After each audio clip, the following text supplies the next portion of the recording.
ನವದೆಹಲಿಯಲ್ಲಿ ಕಾಲ್ತುಳಿತದ ಬಗ್ಗೆ ಉನ್ನತ ಮಟ್ಟದ ತನಿಖೆಯ ವಿಚಾರವಾಗಿ ಈಗಷ್ಟೇ ನಮ್ಮ ಪ್ರತಿನಿಧಿ ಕೂಡ ಮಾಹಿತಿಯನ್ನು ನೀಡ್ತಾ ಇದ್ರು. ಕೇಂದ್ರ ಸಚಿವ ಅಶ್ವಿನಿ ವೈಷ್ಣವ್ಗೆ ಅಮಿತ್ ಶಾ ಅವರು ಫೋನ್ ಕರೆ ಮಾಡಿ ರೈಲ್ವೆ ನಿಲ್ದಾಣದಲ್ಲಿನ ಕಾಲ್ತುಳಿತದ ಬಗ್ಗೆ ಮಾಹಿತಿಯನ್ನು ಪಡೆದಿದ್ದಾರೆ. ಕಾಲ್ತುಳಿತದ ಬಗ್ಗೆ ಉನ್ನತ ಮಟ್ಟದ ತನಿಖೆಯನ್ನ ಮಾಡಬೇಕು ಅಂತ ಈಗ ಸೂಚನೆಯನ್ನು ನೀಡಲಾಗಿದೆ. ಕೇಂದ್ರ ಸಚಿವ ಅಶ್ವಿನಿ ವೈಷ್ಣವರವರಿಗೆ ಸ್ವತಃ ಕೇಂದ್ರ ಗೃಹ ಸಚಿವ ಅಮಿತ್ ಶಾ ಅವರು ಕರೆ ಮಾಡಿ ಮಾಹಿತಿಯನ್ನ ತಿಳಿದುಕೊಂಡಿದ್ದಾರೆ. ಉನ್ನತ ಮಟ್ಟದ ತನಿಖೆ ಆಗಬೇಕು ಈ ವಿಚಾರವಾಗಿ ಅಂತ. ಯಾಕಂದ್ರೆ ಮೊನ್ನೆ ಪ್ರಯಾಗ್ರಾಜಲ್ಲಿ ನಡೆದಂತಹ ಆ ಕಾಲ್ತುಳಿತದ ಹಿಂದೆ ಅನೇಕ ರೀತಿಯ ಚರ್ಚೆಗಳಾದವು. ಬೇಕು ಅಂತ ಕೆಲವು ಕಿಡಿಗೇಡಿಗಳು ಈ ರೀತಿಯ ವಾತಾವರಣ ಸೃಷ್ಟಿ ಮಾಡಿದ್ರು ಅನ್ನೋದರ ಬಗ್ಗೆಯೂ ಕೂಡ ಚರ್ಚೆಗಳಾದವು. ಯಾಕಂದ್ರೆ ಅಂಕಿ ಸಂಖ್ಯೆಗಳ ಪ್ರಕಾರ 16,000ಕ್ಕೂ ಹೆಚ್ಚು ಕರೆಗಳು ಅವತ್ತು ಟರ್ನ್ ಓವರ್ ಆಗಿದ್ದಂತೆ. ಅದರಲ್ಲಿ 2,000 ಫೇಕ್ ನಂಬರ್ಗಳಿಂದಾನೇ ಕಾಲ್ ಹೋಗಿದ್ವಂತೆ. ಈ ರೀತಿಯ ಮಾಹಿತಿಗಳು ಓಡಾಡಿದ್ವು. ಅಂದ್ರೆ ಉದ್ದೇಶಪೂರ್ವಕವಾಗಿ ಈ ರೀತಿ ಘಟನೆ ನಡೆದಿತ್ತು ಅನ್ನೋ ದಾಟಿಯಲ್ಲಿ ಮಾತುಗಳು ಕೇಳಿ ಬಂದಿದ್ವು. ಸೊ ಇಲ್ಲಿ ದೆಹಲಿಯಲ್ಲಿಯೂ ಕೂಡ ಏನು ಈ ರೀತಿ ಕಾಲ್ತುಳಿತ ನಡೀತು, ಇದರ ಹಿಂದೆ ಯಾರದಾದ್ರೂ ಕರಾಳ ಕೈವಾಡ ಇದೆಯಾ, ಯಾರದಾದ್ರೂ ಆ ರೀತಿಯ ಕೈವಾಡ ಇದ್ರೆ ಅವರ ಉದ್ದೇಶ ಏನಾಗಿತ್ತು, ಹೀಗೆ ಹಲವು ಸಂಶಯವೂ ಕೂಡ ಕಾಡ್ತಿರುವ ಹಿನ್ನೆಲೆ ಉನ್ನತ ಮಟ್ಟದ ತನಿಖೆಗೂ ಕೂಡ ಈಗ ಆಗ್ರಹಿಸಲಾಗಿದೆ, ಸೂಚನೆಯನ್ನ ಕೂಡ ನೀಡಲಾಗಿದೆ. ಎಸ್ ನಟೇಶ್, ಈ ಉನ್ನತ ಮಟ್ಟದ ತನಿಖೆ ಮತ್ತು ಈ ರೀತಿಯ ಸಂಶಯಗಳು ಈ ಬಗ್ಗೆ ಏನಾದರೂ ಅಲ್ಲಿ ಚರ್ಚೆಗಳಾದ್ವಾ ಹೇಗೆ? ಖಂಡಿತ ಶ್ರೀಪಾದ್, ಯಾಕಂದ್ರೆ ದೇಶದ ಅತಿದೊಡ್ಡ ರೈಲ್ವೆ ನಿಲ್ದಾಣ ನವದೆಹಲಿಯ ರೈಲ್ವೆ ನಿಲ್ದಾಣ ಆಗಿರ್ತಕ್ಕಂಥದ್ದು. ಹಾಗಾಗಿ ಈ ಒಂದು ವಿಚಾರಕ್ಕೆ ಸಂಬಂಧಪಟ್ಟಂತೆ ಇಲ್ಲಿ ನಡೆದಿರ್ತಕ್ಕಂಥ ಘಟನೆ ಏನಿದೆ ಇದು ನಿಜಕ್ಕೂ ಸಾಕಷ್ಟು ಶೋಚನೀಯ ಅನ್ನುವಂಥದ್ದು. ಪ್ರಮುಖವಾಗಿ ಈ ಘಟನೆಗೆ ಪ್ರಮುಖ ಕಾರಣ ಏನು ಅನ್ನುವಂಥದ್ದು, ಇಲ್ಲಿ ರೈಲ್ವೆ ಅಧಿಕಾರಿಗಳ ನಿರ್ಲಕ್ಷ್ಯ ಅನ್ನುವಂಥದ್ದು ಪ್ರಮುಖವಾಗಿ ಈ ಒಂದು ವಿಚಾರ ಸಾಕಷ್ಟು ಚರ್ಚೆ ಆಗ್ತಾ ಇದೆ. ನಿನ್ನೆ ಪ್ರಯಾಣಿಕರು ಕೊಟ್ಟಂತ ಹೇಳಿಕೆಗಳಿರ್ಬೋದು, ಜೊತೆಗೆ ಅಲ್ಲಿನ ಸಿಬ್ಬಂದಿ ಅಂದ್ರೆ ಅಧಿಕಾರಿ ವರ್ಗದವರು ಕೊಟ್ಟಂತ ಹೇಳಿಕೆಗಳಿರ್ಬೋದು, ಸಾಕಷ್ಟು ವ್ಯತ್ಯಾಸಗಳು ಕೂಡ ಇರ್ತಕ್ಕಂಥದ್ದು ಈ ಒಂದು ಹೇಳಿಕೆಗಳಲ್ಲಿ.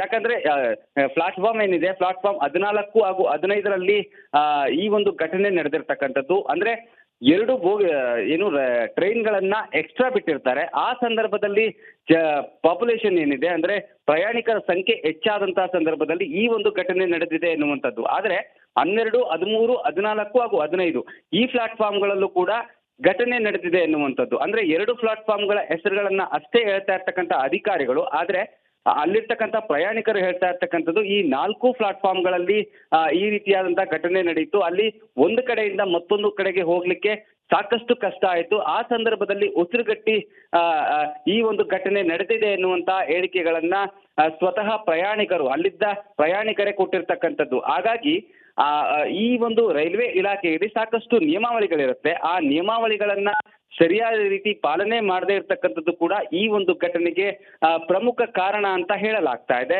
ಯಾಕಂದ್ರೆ ರೈಲ್ವೆ ನಿಲ್ದಾಣದಲ್ಲಿ ಸಾಕಷ್ಟು ಜಾಗ ಇರುತ್ತೆ, ಆದ್ರೆ ಆ ಒಂದು ಟಿಕೆಟ್ ಕೊಡುವಂತಹ ಸಂದರ್ಭದಲ್ಲಿರ್ಬೋದು ಅಥವಾ ಆ ನಿಯಮಾವಳಿಗಳನ್ನ ಪಾಲಿಸುವಂತಹ ಸಂದರ್ಭದಲ್ಲಿರ್ಬೋದು, ಅಲ್ಲಿನ ಪಾಪ್ಯುಲೇಷನ್ ಅಂದ್ರೆ ಪ್ರಯಾಣಿಕರ ಸಂಖ್ಯೆ ಹೆಚ್ಚಾಗ್ತಾ ಇದ್ದಂತೆ ಅದಕ್ಕೆ ಬದಲಿ ವ್ಯವಸ್ಥೆಯನ್ನ ಮಾಡುವಂತಹ ಕ್ರಮವನ್ನ ಕೈಗೊಳ್ಳಬೇಕಿತ್ತು. ಯಾಕಂದ್ರೆ ಶನಿವಾರ ಹಾಗೂ ಭಾನುವಾರ ಈ ಸಂದರ್ಭದಲ್ಲಿ ಅಲ್ಲಿನ ಭಾಗಕ್ಕೆ ಅಂದ್ರೆ ಉತ್ತರ ಪ್ರದೇಶ ಹಾಗೂ ಬಿಹಾರ ಭಾಗದ ಜನರು ಜಾಸ್ತಿ ಬರ್ತಾರೆ. ಅಂದ್ರೆ ಆ 2 ರಜೆ ದಿನಗಳಲ್ಲಿ ಜಾಸ್ತಿ ಬರ್ತಾರೆ. ಇತ್ತೀಚೆಗೆ ಧಾರ್ಮಿಕ ಕಾರ್ಯಕ್ರಮಗಳೇನಿದಾವೆ, ಈ ಕುಂಭಮೇಳ ಇರ್ಬೋದು, ಅಂದ್ರೆ ಪ್ರಯಾಗ್ರಾಜ್ಗೆ ಹೋಗುವಂತವ್ರು ಇರ್ಬೋದು, ಅಯೋಧ್ಯೆಗೆ ಹೋಗುವಂತವ್ರು ಇರ್ಬೋದು, ಎಲ್ಲರೂ ಕೂಡ ದೆಹಲಿಗೆ ಬರ್ತಾರೆ.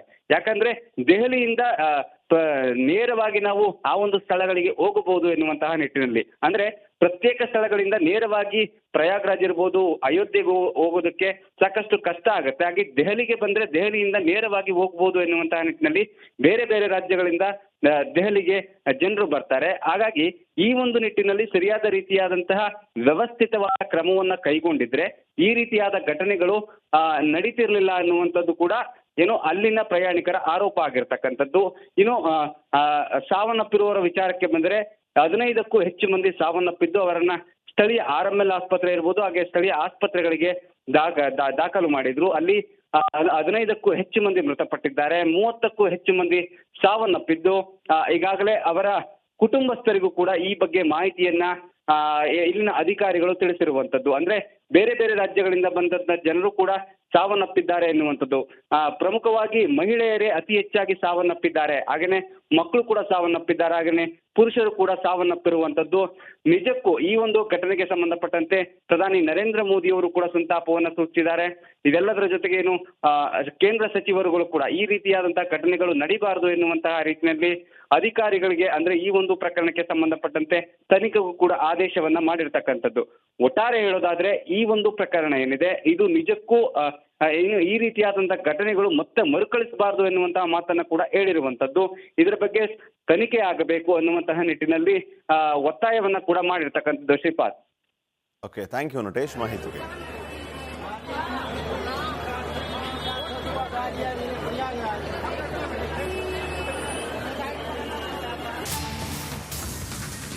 ನವದೆಹಲಿಯಲ್ಲಿ ಕಾಲ್ತುಳಿತದ ಬಗ್ಗೆ ಉನ್ನತ ಮಟ್ಟದ ತನಿಖೆಯ ವಿಚಾರವಾಗಿ ಈಗಷ್ಟೇ ನಮ್ಮ ಪ್ರತಿನಿಧಿ ಕೂಡ ಮಾಹಿತಿಯನ್ನು ನೀಡ್ತಾ ಇದ್ರು.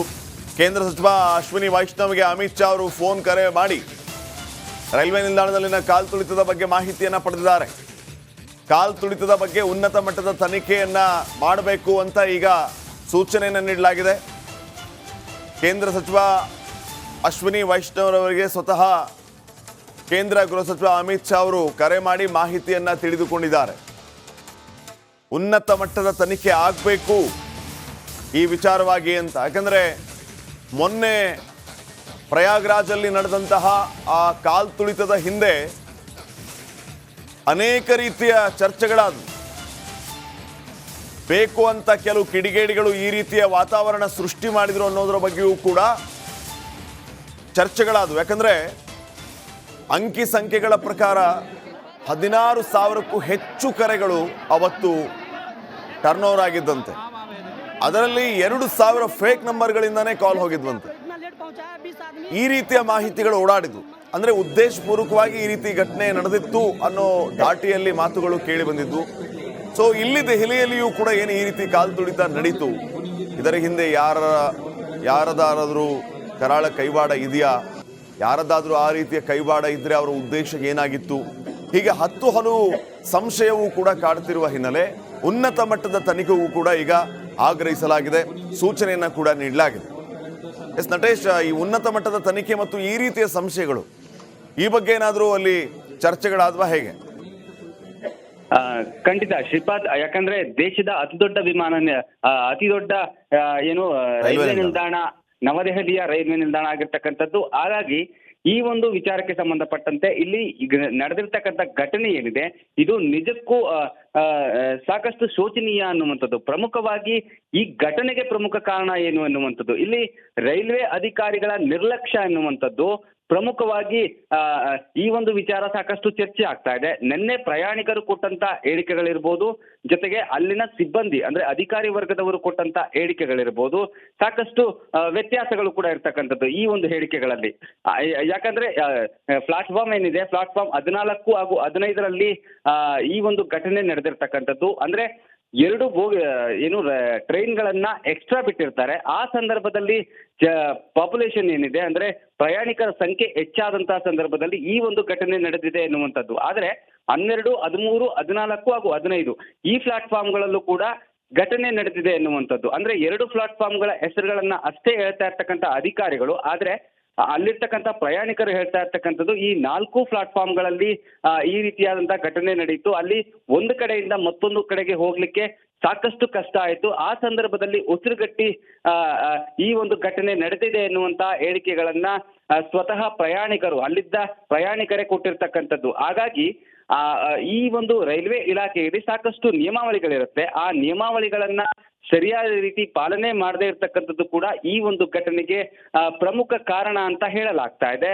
ಯಾಕಂದ್ರೆ ರೈಲ್ವೆ ನಿಲ್ದಾಣದಲ್ಲಿ ಸಾಕಷ್ಟು ಜಾಗ ಇರುತ್ತೆ, ಆದ್ರೆ ಆ ಒಂದು ಟಿಕೆಟ್ ಕೊಡುವಂತಹ ಸಂದರ್ಭದಲ್ಲಿರ್ಬೋದು ಅಥವಾ ಆ ನಿಯಮಾವಳಿಗಳನ್ನ ಪಾಲಿಸುವಂತಹ ಸಂದರ್ಭದಲ್ಲಿರ್ಬೋದು, ಅಲ್ಲಿನ ಪಾಪ್ಯುಲೇಷನ್ ಅಂದ್ರೆ ಪ್ರಯಾಣಿಕರ ಸಂಖ್ಯೆ ಹೆಚ್ಚಾಗ್ತಾ ಇದ್ದಂತೆ ಅದಕ್ಕೆ ಬದಲಿ ವ್ಯವಸ್ಥೆಯನ್ನ ಮಾಡುವಂತಹ ಕ್ರಮವನ್ನ ಕೈಗೊಳ್ಳಬೇಕಿತ್ತು. ಯಾಕಂದ್ರೆ ಶನಿವಾರ ಹಾಗೂ ಭಾನುವಾರ ಈ ಸಂದರ್ಭದಲ್ಲಿ ಅಲ್ಲಿನ ಭಾಗಕ್ಕೆ ಅಂದ್ರೆ ಉತ್ತರ ಪ್ರದೇಶ ಹಾಗೂ ಬಿಹಾರ ಭಾಗದ ಜನರು ಜಾಸ್ತಿ ಬರ್ತಾರೆ. ಅಂದ್ರೆ ಆ ಎರಡು ರಜೆ ದಿನಗಳಲ್ಲಿ ಜಾಸ್ತಿ ಬರ್ತಾರೆ. ಇತ್ತೀಚೆಗೆ ಧಾರ್ಮಿಕ ಕಾರ್ಯಕ್ರಮಗಳೇನಿದಾವೆ, ಈ ಕುಂಭಮೇಳ ಇರ್ಬೋದು, ಅಂದ್ರೆ ಪ್ರಯಾಗ್ರಾಜ್ಗೆ ಹೋಗುವಂತವ್ರು ಇರ್ಬೋದು, ಅಯೋಧ್ಯೆಗೆ ಹೋಗುವಂತವ್ರು ಇರ್ಬೋದು, ಎಲ್ಲರೂ ಕೂಡ ದೆಹಲಿಗೆ ಬರ್ತಾರೆ. ಯಾಕಂದ್ರೆ ದೆಹಲಿಯಿಂದ ನೇರವಾಗಿ ನಾವು ಆ ಒಂದು ಸ್ಥಳಗಳಿಗೆ ಹೋಗಬಹುದು ಎನ್ನುವಂತಹ ನಿಟ್ಟಿನಲ್ಲಿ, ಅಂದ್ರೆ ಪ್ರತ್ಯೇಕ ಸ್ಥಳಗಳಿಂದ ನೇರವಾಗಿ ಪ್ರಯಾಗ್ರಾಜ್ ಇರ್ಬೋದು, ಅಯೋಧ್ಯೆಗೆ ಹೋಗೋದಕ್ಕೆ ಸಾಕಷ್ಟು ಕಷ್ಟ ಆಗುತ್ತೆ. ಹಾಗೆ ದೆಹಲಿಗೆ ಬಂದ್ರೆ ದೆಹಲಿಯಿಂದ ನೇರವಾಗಿ ಹೋಗ್ಬೋದು ಎನ್ನುವಂತಹ ನಿಟ್ಟಿನಲ್ಲಿ ಬೇರೆ ಬೇರೆ ರಾಜ್ಯಗಳಿಂದ ದೆಹಲಿಗೆ ಜನರು ಬರ್ತಾರೆ. ಹಾಗಾಗಿ ಈ ಒಂದು ನಿಟ್ಟಿನಲ್ಲಿ ಸರಿಯಾದ ರೀತಿಯಾದಂತಹ ವ್ಯವಸ್ಥಿತವಾದ ಕ್ರಮವನ್ನ ಕೈಗೊಂಡಿದ್ರೆ ಈ ರೀತಿಯಾದ ಘಟನೆಗಳು ನಡೀತಿರ್ಲಿಲ್ಲ ಅನ್ನುವಂಥದ್ದು ಕೂಡ ಏನು ಅಲ್ಲಿನ ಪ್ರಯಾಣಿಕರ ಆರೋಪ ಆಗಿರ್ತಕ್ಕಂಥದ್ದು.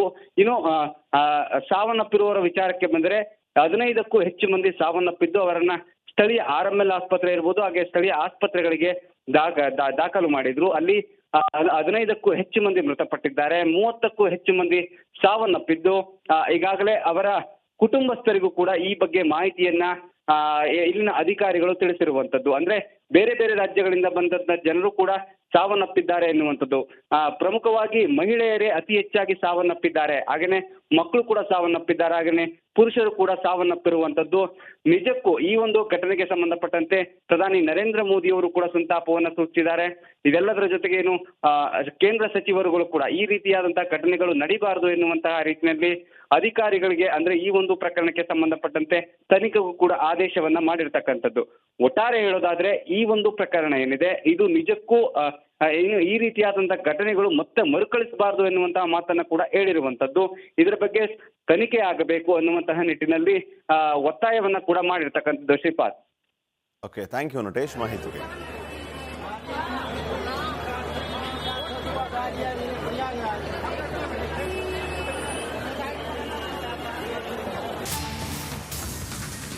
ನವದೆಹಲಿಯಲ್ಲಿ ಕಾಲ್ತುಳಿತದ ಬಗ್ಗೆ ಉನ್ನತ ಮಟ್ಟದ ತನಿಖೆಯ ವಿಚಾರವಾಗಿ ಈಗಷ್ಟೇ ನಮ್ಮ ಪ್ರತಿನಿಧಿ ಕೂಡ ಮಾಹಿತಿಯನ್ನು ನೀಡ್ತಾ ಇದ್ರು.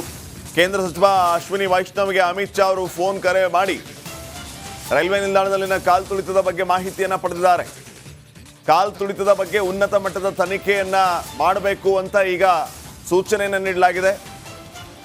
ಕೇಂದ್ರ ಸಚಿವ ಅಶ್ವಿನಿ ವೈಷ್ಣವ್ರವರಿಗೆ ಸ್ವತಃ ಕೇಂದ್ರ ಗೃಹ ಸಚಿವ ಅಮಿತ್ ಶಾ ಅವರು ಕರೆ ಮಾಡಿ ಮಾಹಿತಿಯನ್ನ ತಿಳಿದುಕೊಂಡಿದ್ದಾರೆ. ಉನ್ನತ ಮಟ್ಟದ ತನಿಖೆ ಆಗಬೇಕು ಈ ವಿಚಾರವಾಗಿ ಅಂತ. ಯಾಕಂದರೆ ಮೊನ್ನೆ ಪ್ರಯಾಗ್ರಾಜಲ್ಲಿ ನಡೆದಂತಹ ಆ ಕಾಲ್ತುಳಿತದ ಹಿಂದೆ ಅನೇಕ ರೀತಿಯ ಚರ್ಚೆಗಳಾದವು. ಬೇಕು ಅಂತ ಕೆಲವು ಕಿಡಿಗೇಡಿಗಳು ಈ ರೀತಿಯ ವಾತಾವರಣ ಸೃಷ್ಟಿ ಮಾಡಿದ್ರು ಅನ್ನೋದರ ಬಗ್ಗೆಯೂ ಕೂಡ ಚರ್ಚೆಗಳಾದವು. ಯಾಕಂದರೆ ಅಂಕಿ ಸಂಖ್ಯೆಗಳ ಪ್ರಕಾರ 16,000ಕ್ಕೂ ಹೆಚ್ಚು ಕರೆಗಳು ಅವತ್ತು ಟರ್ನ್ ಓವರ್ ಆಗಿದ್ದಂತೆ. ಅದರಲ್ಲಿ 2,000 ಫೇಕ್ ನಂಬರ್ಗಳಿಂದಾನೇ ಕಾಲ್ ಹೋಗಿದ್ವಂತೆ. ಈ ರೀತಿಯ ಮಾಹಿತಿಗಳು ಓಡಾಡಿದ್ವು. ಅಂದರೆ ಉದ್ದೇಶಪೂರ್ವಕವಾಗಿ ಈ ರೀತಿ ಘಟನೆ ನಡೆದಿತ್ತು ಅನ್ನೋ ಧಾಟಿಯಲ್ಲಿ ಮಾತುಗಳು ಕೇಳಿ ಬಂದಿದ್ವು.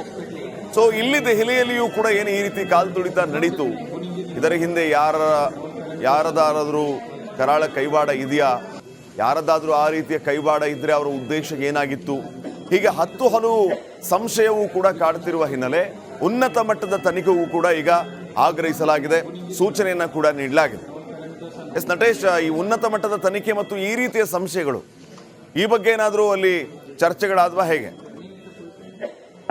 ಖಂಡಿತ ಶ್ರೀಪಾದ್, ಯಾಕಂದ್ರೆ ದೇಶದ ಅತಿ ದೊಡ್ಡ ಏನು ರೈಲ್ವೆ ನಿಲ್ದಾಣ ನವದೆಹಲಿಯ ರೈಲ್ವೆ ನಿಲ್ದಾಣ ಆಗಿರ್ತಕ್ಕಂಥದ್ದು. ಹಾಗಾಗಿ ಈ ಒಂದು ವಿಚಾರಕ್ಕೆ ಸಂಬಂಧಪಟ್ಟಂತೆ ಇಲ್ಲಿ ನಡೆದಿರ್ತಕ್ಕಂಥ ಘಟನೆ ಏನಿದೆ ಇದು ನಿಜಕ್ಕೂ ಸಾಕಷ್ಟು ಶೋಚನೀಯ ಅನ್ನುವಂಥದ್ದು. ಪ್ರಮುಖವಾಗಿ ಈ ಘಟನೆಗೆ ಪ್ರಮುಖ ಕಾರಣ ಏನು ಅನ್ನುವಂಥದ್ದು, ಇಲ್ಲಿ ರೈಲ್ವೆ ಅಧಿಕಾರಿಗಳ ನಿರ್ಲಕ್ಷ್ಯ ಅನ್ನುವಂಥದ್ದು ಪ್ರಮುಖವಾಗಿ ಈ ಒಂದು ವಿಚಾರ ಸಾಕಷ್ಟು ಚರ್ಚೆ ಆಗ್ತಾ ಇದೆ. ನಿನ್ನೆ ಪ್ರಯಾಣಿಕರು ಕೊಟ್ಟಂತ ಹೇಳಿಕೆಗಳಿರ್ಬೋದು, ಜೊತೆಗೆ ಅಲ್ಲಿನ ಸಿಬ್ಬಂದಿ ಅಂದ್ರೆ ಅಧಿಕಾರಿ ವರ್ಗದವರು ಕೊಟ್ಟಂತ ಹೇಳಿಕೆಗಳಿರ್ಬೋದು, ಸಾಕಷ್ಟು ವ್ಯತ್ಯಾಸಗಳು ಕೂಡ ಇರ್ತಕ್ಕಂಥದ್ದು ಈ ಒಂದು ಹೇಳಿಕೆಗಳಲ್ಲಿ. ಯಾಕಂದ್ರೆ ಪ್ಲಾಟ್ಫಾರ್ಮ್ ಏನಿದೆ, ಪ್ಲಾಟ್ಫಾರ್ಮ್ 14 ಹಾಗೂ 15ರಲ್ಲಿ ಈ ಒಂದು ಘಟನೆ ನಡೆದಿರ್ತಕ್ಕಂಥದ್ದು. ಅಂದ್ರೆ ಎರಡು ಏನು ಟ್ರೈನ್ಗಳನ್ನ ಎಕ್ಸ್ಟ್ರಾ ಬಿಟ್ಟಿರ್ತಾರೆ. ಆ ಸಂದರ್ಭದಲ್ಲಿ ಪಾಪ್ಯುಲೇಷನ್ ಏನಿದೆ ಅಂದ್ರೆ ಪ್ರಯಾಣಿಕರ ಸಂಖ್ಯೆ ಹೆಚ್ಚಾದಂತಹ ಸಂದರ್ಭದಲ್ಲಿ ಈ ಒಂದು ಘಟನೆ ನಡೆದಿದೆ ಎನ್ನುವಂಥದ್ದು. ಆದ್ರೆ 12, 13, 14 ಹಾಗೂ 15 ಈ ಪ್ಲಾಟ್ಫಾರ್ಮ್ಗಳಲ್ಲೂ ಕೂಡ ಘಟನೆ ನಡೆದಿದೆ ಎನ್ನುವಂಥದ್ದು. ಅಂದ್ರೆ 2 ಪ್ಲಾಟ್ಫಾರ್ಮ್ಗಳ ಹೆಸರುಗಳನ್ನ ಅಷ್ಟೇ ಹೇಳ್ತಾ ಇರ್ತಕ್ಕಂಥ ಅಧಿಕಾರಿಗಳು, ಆದ್ರೆ ಅಲ್ಲಿರ್ತಕ್ಕಂಥ ಪ್ರಯಾಣಿಕರು ಹೇಳ್ತಾ ಇರ್ತಕ್ಕಂಥದ್ದು ಈ 4 ಪ್ಲಾಟ್ಫಾರ್ಮ್ಗಳಲ್ಲಿ ಈ ರೀತಿಯಾದಂತಹ ಘಟನೆ ನಡೆಯಿತು. ಅಲ್ಲಿ ಒಂದು ಕಡೆಯಿಂದ ಮತ್ತೊಂದು ಕಡೆಗೆ ಹೋಗ್ಲಿಕ್ಕೆ ಸಾಕಷ್ಟು ಕಷ್ಟ ಆಯಿತು. ಆ ಸಂದರ್ಭದಲ್ಲಿ ಉಸಿರುಗಟ್ಟಿ ಈ ಒಂದು ಘಟನೆ ನಡೆದಿದೆ ಎನ್ನುವಂತಹ ಹೇಳಿಕೆಗಳನ್ನ ಸ್ವತಃ ಪ್ರಯಾಣಿಕರು, ಅಲ್ಲಿದ್ದ ಪ್ರಯಾಣಿಕರೇ ಕೊಟ್ಟಿರ್ತಕ್ಕಂಥದ್ದು. ಹಾಗಾಗಿ ಈ ಒಂದು ರೈಲ್ವೆ ಇಲಾಖೆಯಲ್ಲಿ ಸಾಕಷ್ಟು ನಿಯಮಾವಳಿಗಳಿರುತ್ತೆ. ಆ ನಿಯಮಾವಳಿಗಳನ್ನ ಸರಿಯಾದ ರೀತಿ ಪಾಲನೆ ಮಾಡದೇ ಇರತಕ್ಕಂಥದ್ದು ಕೂಡ ಈ ಒಂದು ಘಟನೆಗೆ ಪ್ರಮುಖ ಕಾರಣ ಅಂತ ಹೇಳಲಾಗ್ತಾ ಇದೆ. ಯಾಕಂದ್ರೆ ರೈಲ್ವೆ ನಿಲ್ದಾಣದಲ್ಲಿ ಸಾಕಷ್ಟು ಜಾಗ ಇರುತ್ತೆ, ಆದ್ರೆ ಆ ಒಂದು ಟಿಕೆಟ್ ಕೊಡುವಂತಹ ಸಂದರ್ಭದಲ್ಲಿರ್ಬೋದು ಅಥವಾ ಆ ನಿಯಮಾವಳಿಗಳನ್ನ ಪಾಲಿಸುವಂತಹ ಸಂದರ್ಭದಲ್ಲಿರ್ಬೋದು, ಅಲ್ಲಿನ ಪಾಪ್ಯುಲೇಷನ್ ಅಂದ್ರೆ ಪ್ರಯಾಣಿಕರ ಸಂಖ್ಯೆ ಹೆಚ್ಚಾಗ್ತಾ ಇದ್ದಂತೆ ಅದಕ್ಕೆ ಬದಲಿ ವ್ಯವಸ್ಥೆಯನ್ನ ಮಾಡುವಂತಹ ಕ್ರಮವನ್ನ ಕೈಗೊಳ್ಳಬೇಕಿತ್ತು. ಯಾಕಂದ್ರೆ ಶನಿವಾರ ಹಾಗೂ ಭಾನುವಾರ ಈ ಸಂದರ್ಭದಲ್ಲಿ ಅಲ್ಲಿನ ಭಾಗಕ್ಕೆ ಅಂದ್ರೆ ಉತ್ತರ ಪ್ರದೇಶ ಹಾಗೂ ಬಿಹಾರ ಭಾಗದ ಜನರು ಜಾಸ್ತಿ ಬರ್ತಾರೆ. ಅಂದ್ರೆ ಆ 2 ರಜೆ ದಿನಗಳಲ್ಲಿ ಜಾಸ್ತಿ ಬರ್ತಾರೆ. ಇತ್ತೀಚೆಗೆ ಧಾರ್ಮಿಕ ಕಾರ್ಯಕ್ರಮಗಳೇನಿದಾವೆ, ಈ ಕುಂಭಮೇಳ ಇರ್ಬೋದು, ಅಂದ್ರೆ ಪ್ರಯಾಗ್ರಾಜ್ಗೆ ಹೋಗುವಂತವ್ರು ಇರ್ಬೋದು, ಅಯೋಧ್ಯೆಗೆ ಹೋಗುವಂತವ್ರು ಇರ್ಬೋದು, ಎಲ್ಲರೂ ಕೂಡ ದೆಹಲಿಗೆ ಬರ್ತಾರೆ. ಯಾಕಂದ್ರೆ ದೆಹಲಿಯಿಂದ ನೇರವಾಗಿ ನಾವು ಆ ಒಂದು ಸ್ಥಳಗಳಿಗೆ ಹೋಗಬಹುದು ಎನ್ನುವಂತಹ ನಿಟ್ಟಿನಲ್ಲಿ, ಅಂದ್ರೆ ಪ್ರತ್ಯೇಕ ಸ್ಥಳಗಳಿಂದ ನೇರವಾಗಿ ಪ್ರಯಾಗ್ರಾಜ್ ಇರ್ಬೋದು, ಅಯೋಧ್ಯೆಗೆ ಹೋಗೋದಕ್ಕೆ ಸಾಕಷ್ಟು ಕಷ್ಟ ಆಗುತ್ತೆ. ಹಾಗೆ ದೆಹಲಿಗೆ ಬಂದ್ರೆ ದೆಹಲಿಯಿಂದ ನೇರವಾಗಿ ಹೋಗ್ಬೋದು ಎನ್ನುವಂತಹ ನಿಟ್ಟಿನಲ್ಲಿ ಬೇರೆ ಬೇರೆ ರಾಜ್ಯಗಳಿಂದ ದೆಹಲಿಗೆ ಜನರು ಬರ್ತಾರೆ. ಹಾಗಾಗಿ ಈ ಒಂದು ನಿಟ್ಟಿನಲ್ಲಿ ಸರಿಯಾದ ರೀತಿಯಾದಂತಹ ವ್ಯವಸ್ಥಿತವಾದ ಕ್ರಮವನ್ನ ಕೈಗೊಂಡಿದ್ರೆ ಈ ರೀತಿಯಾದ ಘಟನೆಗಳು ನಡೀತಿರ್ಲಿಲ್ಲ ಅನ್ನುವಂಥದ್ದು ಕೂಡ ಏನು ಅಲ್ಲಿನ ಪ್ರಯಾಣಿಕರ ಆರೋಪ ಆಗಿರ್ತಕ್ಕಂಥದ್ದು. ಇನ್ನು ಸಾವನ್ನಪ್ಪಿರುವವರ ವಿಚಾರಕ್ಕೆ ಬಂದರೆ 15ಕ್ಕೂ ಹೆಚ್ಚು ಮಂದಿ ಸಾವನ್ನಪ್ಪಿದ್ದು ಅವರನ್ನ ಸ್ಥಳೀಯ RML ಆಸ್ಪತ್ರೆ ಇರ್ಬೋದು, ಹಾಗೆ ಸ್ಥಳೀಯ ಆಸ್ಪತ್ರೆಗಳಿಗೆ ದಾಖಲು ಮಾಡಿದ್ರು. ಅಲ್ಲಿ 15ಕ್ಕೂ ಹೆಚ್ಚು ಮಂದಿ ಮೃತಪಟ್ಟಿದ್ದಾರೆ, 30ಕ್ಕೂ ಹೆಚ್ಚು ಮಂದಿ ಸಾವನ್ನಪ್ಪಿದ್ದು ಈಗಾಗಲೇ ಅವರ ಕುಟುಂಬಸ್ಥರಿಗೂ ಕೂಡ ಈ ಬಗ್ಗೆ ಮಾಹಿತಿಯನ್ನ ಇಲ್ಲಿನ ಅಧಿಕಾರಿಗಳು ತಿಳಿಸಿರುವಂತದ್ದು. ಅಂದ್ರೆ ಬೇರೆ ಬೇರೆ ರಾಜ್ಯಗಳಿಂದ ಬಂದಂತ ಜನರು ಕೂಡ ಸಾವನ್ನಪ್ಪಿದ್ದಾರೆ ಎನ್ನುವಂಥದ್ದು. ಪ್ರಮುಖವಾಗಿ ಮಹಿಳೆಯರೇ ಅತಿ ಹೆಚ್ಚಾಗಿ ಸಾವನ್ನಪ್ಪಿದ್ದಾರೆ, ಹಾಗೇನೆ ಮಕ್ಕಳು ಕೂಡ ಸಾವನ್ನಪ್ಪಿದ್ದಾರೆ, ಹಾಗೇನೆ ಪುರುಷರು ಕೂಡ ಸಾವನ್ನಪ್ಪಿರುವಂತದ್ದು. ನಿಜಕ್ಕೂ ಈ ಒಂದು ಘಟನೆಗೆ ಸಂಬಂಧಪಟ್ಟಂತೆ ಪ್ರಧಾನಿ ನರೇಂದ್ರ ಮೋದಿ ಅವರು ಕೂಡ ಸಂತಾಪವನ್ನು ಸೂಚಿಸಿದ್ದಾರೆ. ಇದೆಲ್ಲದರ ಜೊತೆಗೇನು ಕೇಂದ್ರ ಸಚಿವರುಗಳು ಕೂಡ ಈ ರೀತಿಯಾದಂತಹ ಘಟನೆಗಳು ನಡೀಬಾರದು ಎನ್ನುವಂತಹ ರೀತಿಯಲ್ಲಿ ಅಧಿಕಾರಿಗಳಿಗೆ ಅಂದ್ರೆ ಈ ಒಂದು ಪ್ರಕರಣಕ್ಕೆ ಸಂಬಂಧಪಟ್ಟಂತೆ ತನಿಖೆಗೂ ಕೂಡ ಆದೇಶವನ್ನ ಮಾಡಿರ್ತಕ್ಕಂಥದ್ದು. ಒಟ್ಟಾರೆ ಹೇಳೋದಾದ್ರೆ ಈ ಒಂದು ಪ್ರಕರಣ ಏನಿದೆ ಇದು ನಿಜಕ್ಕೂ ಈ ರೀತಿಯಾದಂತಹ ಘಟನೆಗಳು ಮತ್ತೆ ಮರುಕಳಿಸಬಾರದು ಎನ್ನುವಂತಹ ಮಾತನ್ನ ಕೂಡ ಹೇಳಿರುವಂತದ್ದು. ಇದರ ಬಗ್ಗೆ ತನಿಖೆ ಆಗಬೇಕು ಅನ್ನುವಂತಹ ನಿಟ್ಟಿನಲ್ಲಿ ಒತ್ತಾಯವನ್ನ ಕೂಡ ಮಾಡಿರ್ತಕ್ಕಂಥದ್ದು. Shripad. Okay, thank you Natesh ಮಾಹಿತಿಗೆ.